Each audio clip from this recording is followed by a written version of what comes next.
আসসালামু আলাইকুম ওরহমতুল্লাহ। আমার প্রিয় ভাই ও বোনেরা, এই পৃথিবীর জীবন খুবই অস্থায়ী। আমরা সবাই জানি একদিন না একদিন আমাদের এই পৃথিবী ছেড়ে চলে যেতে হবে। কিন্তু দুঃখের বিষয় হল আমরা অনেকেই এই সত্যটাকে ভুলে যাই। আমরা দুনিয়ার কাজ, দুনিয়ার স্বপ্ন, দুনিয়ার চিন্তায় এতটাই ব্যস্ত হয়ে পড়ি যে আখেরাতের কথা খুব কমই মনে করি। কিন্তু বাস্তবতা হল মৃত্যুর পরে শুরু হবে এমন একটি জীবন যার শেষ নেই। সেই জীবনের শুরু হবে কিয়ামতের দিন দিয়ে। সেই দিন হবে এমন এক দিন যেদিন পুরো পৃথিবী বদলে যাবে। একবার কল্পনা করে দেখো সেই দিনের দৃশ্য। আকাশ ছিন্ন ভিন্ন হয়ে যাবে, নক্ষত্রগুলো আকাশ থেকে ঝরে পড়বে, পাহাড়গুলো ভেঙে ধুলোর মতো হয়ে যাবে, সমুদ্রগুলো উত্তাল হয়ে উঠবে। মানুষ তখন দিশেহারা হয়ে পড়বে, কেউ বুঝতে পারবে না কি ঘটছে, সবাই ভয়ে আতঙ্কিত হয়ে পড়বে। সেদিন হবে ভয় ও আতঙ্কের দিন, সেদিন হবে অনুতাপের দিন। অনেক মানুষ তখন বলবে, হায়, যদি আমরা পৃথিবীতে ফিরে যেতে পারতাম তাহলে আমরা ভালো কাজ করতাম। কিন্তু তখন আর ফিরে যাওয়ার কোনো সুযোগ থাকবে না। রসূলুল্লাহ সাল্লাল্লাহু আলাইহি ওয়াসাল্লাম আমাদের কিয়ামতের দিনের একটি ভয়ঙ্কর দৃশ্যের কথা জানিয়েছেন। তিনি বলেছেন, সেদিন সূর্য মানুষের খুব কাছাকাছি নিয়ে আসা হবে। আজ আমরা সূর্যকে অনেক দূরে দেখি, কিন্তু কিয়ামতের দিন সেই সূর্য মানুষের মাথার খুব কাছে চলে আসবে। সহিহ হাদিসে এসেছে, সূর্য তখন মানুষের থেকে মাত্র ১ বা ২ মাইল দূরে থাকবে। ভাবো একবার, যখন সূর্য এত কাছে থাকবে তখন তাপ কত ভয়ঙ্কর হবে। সেই তাপে জমিন তামার মতো উত্তপ্ত হয়ে যাবে। মানুষের শরীর থেকে ঘাম বের হতে থাকবে। কারো ঘাম পৌঁছাবে গোড়ালি পর্যন্ত, কারো হাঁটু পর্যন্ত, কারো কোমর পর্যন্ত, আর কারো কারো ঘাম মুখ পর্যন্ত পৌঁছে যাবে। মানুষ তখন তৃষ্ণায় কাতর হয়ে পড়বে। তারা পানির জন্য চিৎকার করবে। তৃষ্ণায় মানুষের গলা শুকিয়ে যাবে, কলিজা যেন আগুনে পুড়তে থাকবে, জিহ্বা শুকিয়ে যাবে। মানুষ তখন শুধু ১ ফোঁটা পানির জন্য সব কিছু দিতে প্রস্তুত থাকবে। যদি কেউ তখন বলে, তোমার সব সম্পদ দিয়ে দাও, আমি তোমাকে ১ ফোঁটা পানি দেব, তাহলেও মানুষ রাজি হয়ে যাবে। কিন্তু সেদিন কোথাও ১ ফোঁটা পানিও পাওয়া যাবে না। চারদিকে শুধু আতঙ্ক, তৃষ্ণা আর ভয়ের পরিবেশ থাকবে। সেদিন প্রতিটি মানুষ শুধু নিজের কথা ভাববে। কেউ নিজের মা বাবার কথা ভাববে না, কেউ নিজের সন্তানদের কথাও ভাববে না। বন্ধু আত্মীয় কেউ কাউকে সাহায্য করতে পারবে না। সবাই শুধু বলবে, ইয়া নাফসি, ইয়া নাফসি, অর্থাৎ আমার প্রাণ, আমার প্রাণ। কিন্তু ঠিক সেই ভয়ঙ্কর মুহূর্তে আল্লাহ তাআলা একটি বিশেষ ঘোষণা করবেন।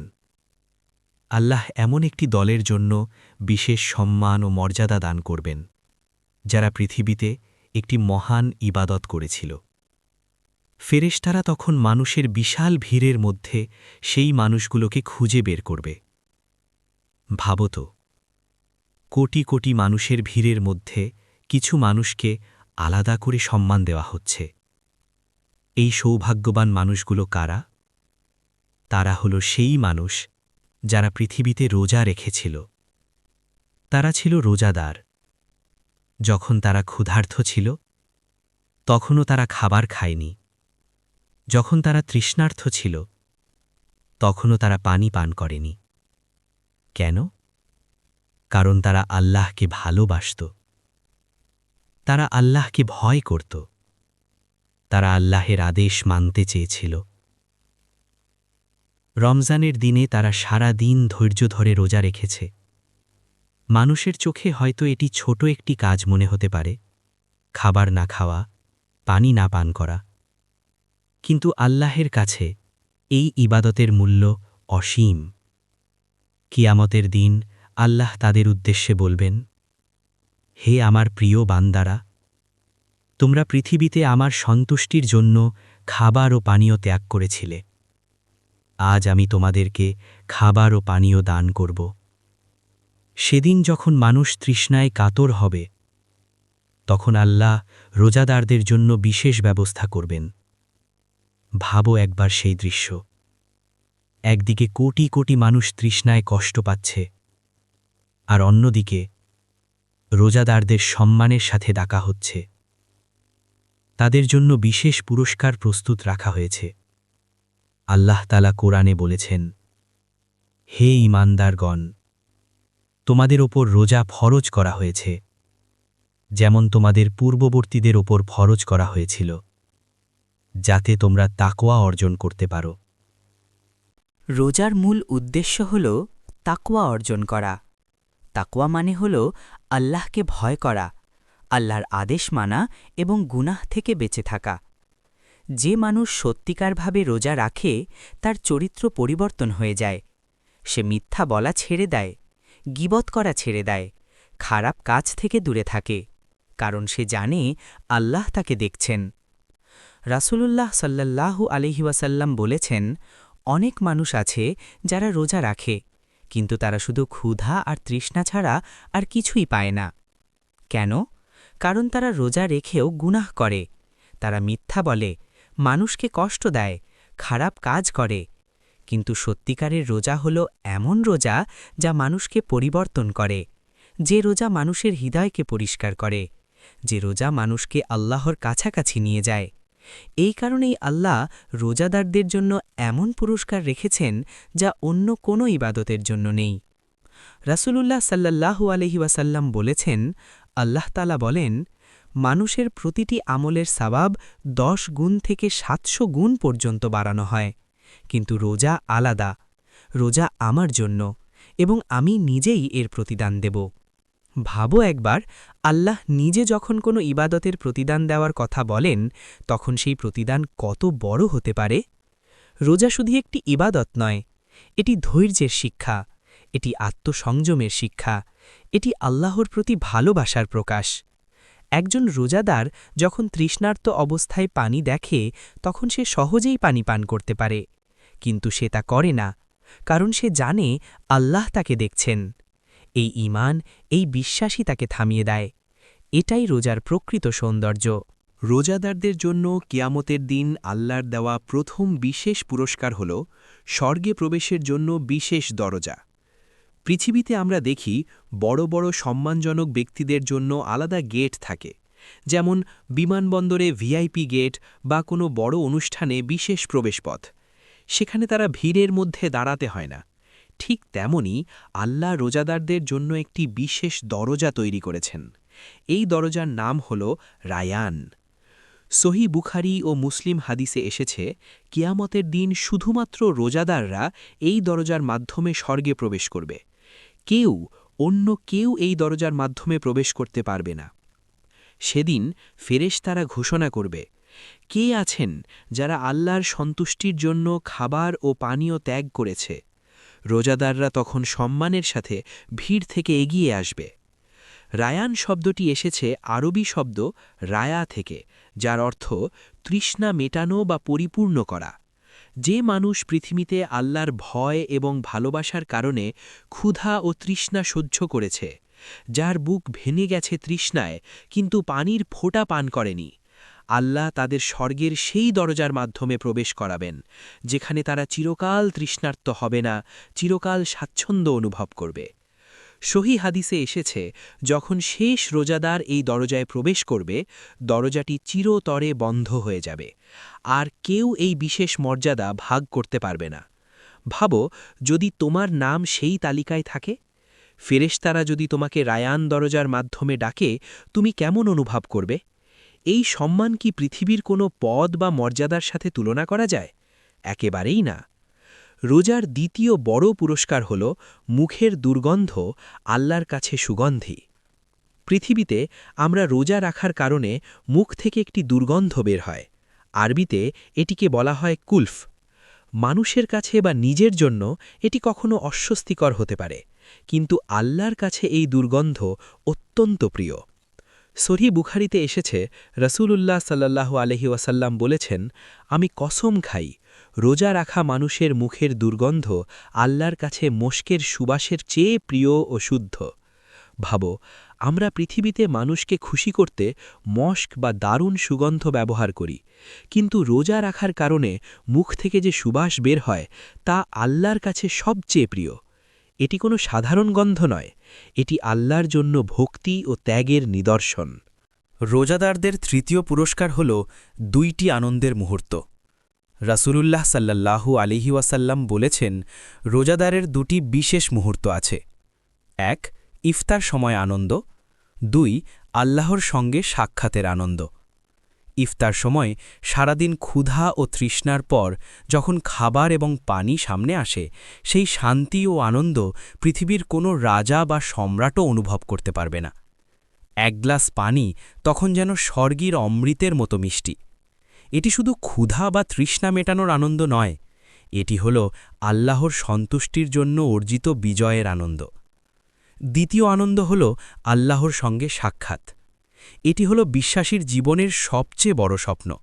স্বর্গের সব সুখও এর কাছে ছোট।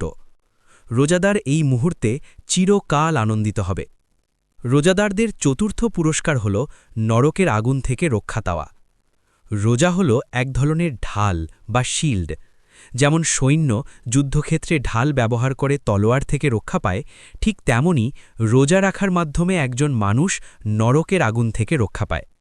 সাহি মুসলিমে এসেছে, রাসূলুল্লাহ সাল্লাল্লাহু আলাইহি ওয়াসাল্লাম বলেছেন, রোজা হল এমন একটি ঢাল যার মাধ্যমে বান্দা নিজেকে নরকের আগুন থেকে রক্ষা করে।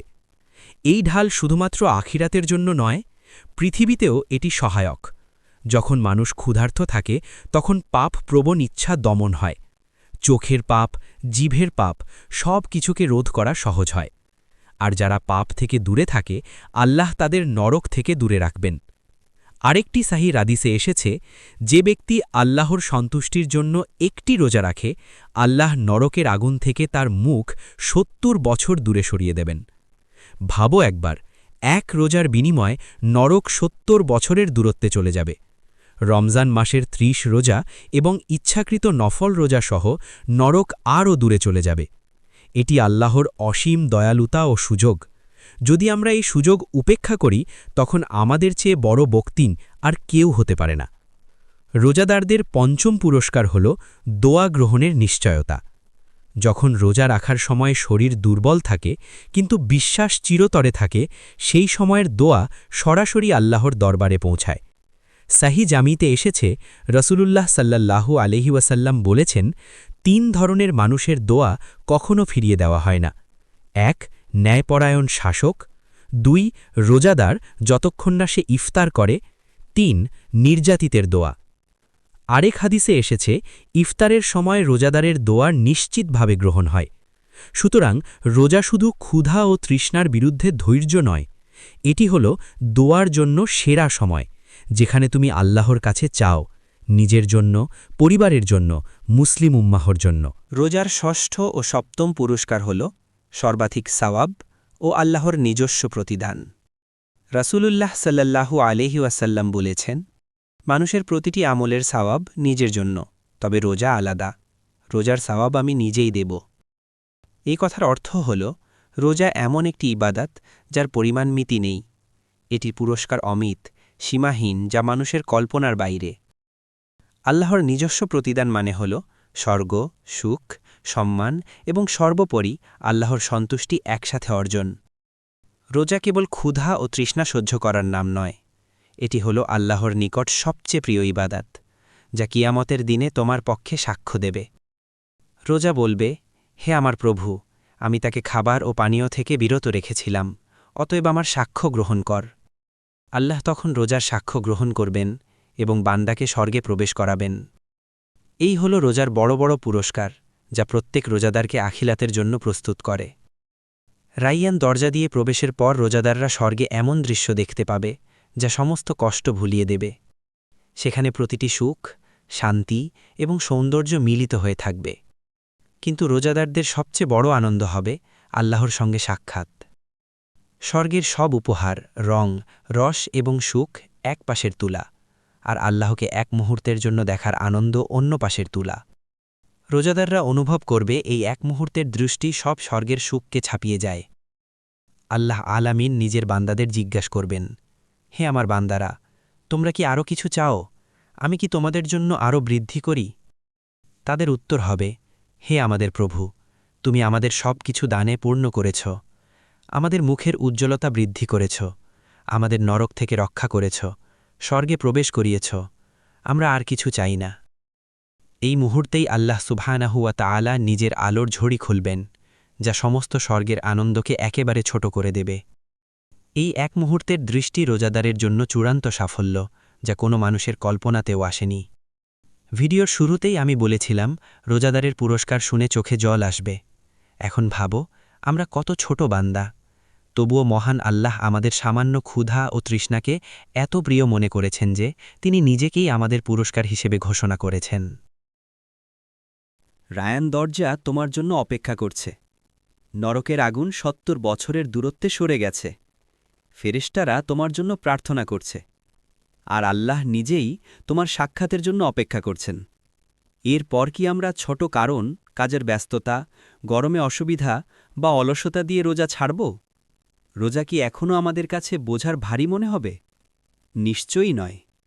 এই পৃথিবীর জীবন খুবই অস্থায়ী। এখানকার ক্ষুধা ও তৃষ্ণা কয়েক ঘণ্টার জন্য। কিন্তু যদি আমরা এই কয়েক ঘণ্টার কষ্ট সহ্য করতে না পারি, কিভাবে সেই 1000 বছরের তৃষ্ণা সহ্য করব হাসরের দিন? তাই আসুন, আজই আমরা প্রতিজ্ঞা করি, আমরা জীবনেও কোনো রোজা ইচ্ছাকৃতভাবে মিস করব না। ইনশাআল্লাহ, আমরা প্রতিটি আগত রমজান মাসে রোজা এমনভাবে পালন করব যেন এটি আমাদের শেষ রোজা। আমরা কেবল খালি পেটে না থাকব, আমরা আমাদের চোখ, কান, জিভ এবং হৃদয়ও রোজা রাখব, যাতে হাসরের কঠিন দিনে আমরা রায়ান দরজা দিয়ে মাথা উঁচু করে প্রবেশ করতে পারি এবং আল্লাহর সঙ্গে মুখে হাসি নিয়ে সাক্ষাৎ করতে পারি। হে আল্লাহ, আমাদের সকলকে সত্যিকার রোজাদার বানাও। আমাদের ভুল ও অভাব ক্ষমা করো। আমাদের সেই সৌভাগ্যবান বানাও যারা তোমার সাক্ষাৎ লাভ করবে। আমিন।